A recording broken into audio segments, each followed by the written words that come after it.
Vamos ahora, en esta breve clase de 5 minutos, explicar cómo se hacen los problemas de isótopos. Son problemas muy importantes para comprender cómo se analizan los isótopos desde los árboles. Y vamos a dar un par de conceptos muy sencillos. En primer lugar, lo que es el ratio isotópico. El ratio isotópico es un valor que es un tanto por mil, que se obtiene calculando el ratio, es decir, la relación entre un isótopo y otro de una muestra que tenemos, en este caso sería de la madera, siempre colocando el isótopo más pesado arriba y el más ligero abajo, que será C13, C12, con nitrógeno sería nitrógeno 15, nitrógeno 14, con oxígeno sería oxígeno 18, oxígeno 16, es una división entre la cantidad que hay en la muestra de uno y de otro, partido de un valor que es una constante, que es un estándar internacional, PD, que es un valor que se os dará en los problemas. Se hace la división entre ese ratio y el otro ratio y a ese valor se resta 1. Y el resultado se multiplica por 1000.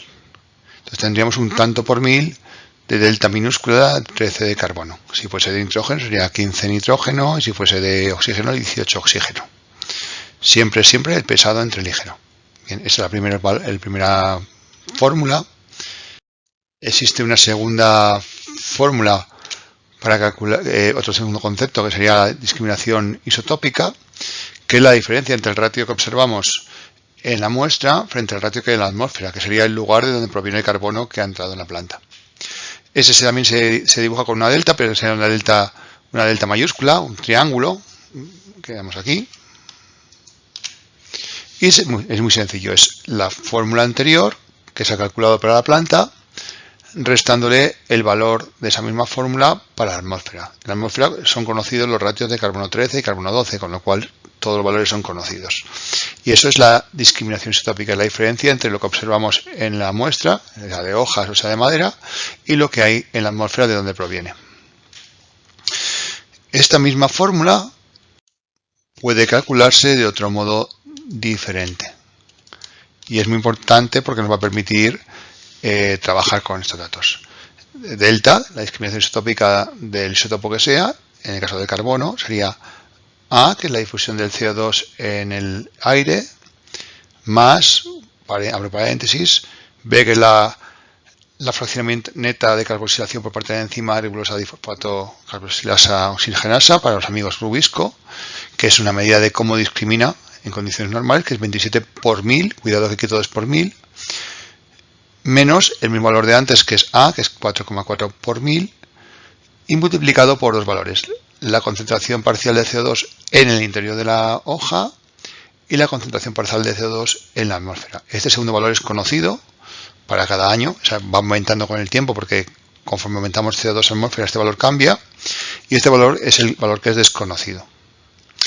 Como tenemos la muestra, como esto es delta, y como en el caso anterior hemos visto también delta, podemos igualar ambas ecuaciones, y como esto es conocido por el análisis, esto es conocido porque es lo de la atmósfera, A, B y A son conocidos, y CA son conocidos, podemos despejar el valor que nos interesa, que era la CI, la concentración de CO2 en la cámara subestomática, justo debajo de los estomas, que sería, bueno, es un despeje sencillo, y tenemos esta fórmula que permite calcular la CI.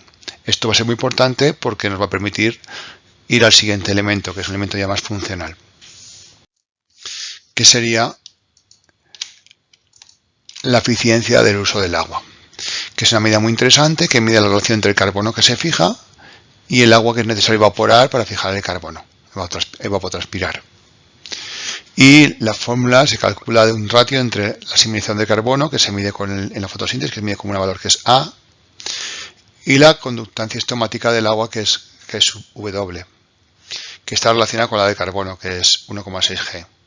Entonces sería Ca menos Ci por G, 1,6 por G, G y G se van. Tendríamos que la eficiencia de uso del agua sería C sub A menos C sub I con 1,6. Como C sub I lo hemos calculado con la fórmula anterior, podemos calcular la eficiencia de uso del agua para las plantas. Y en el caso, por ejemplo, de la madera, podemos ver cómo varía en el tiempo. Y a veces es muy interesante cómo va aumentando. De hecho, aumenta muchísimo. Y con esto se pueden ya resolver los problemas que son muy sencillos. O sea, el único problema son los símbolos en griego que lo hacen más complicado. Si hay cualquier problema, contactad conmigo. Un saludo.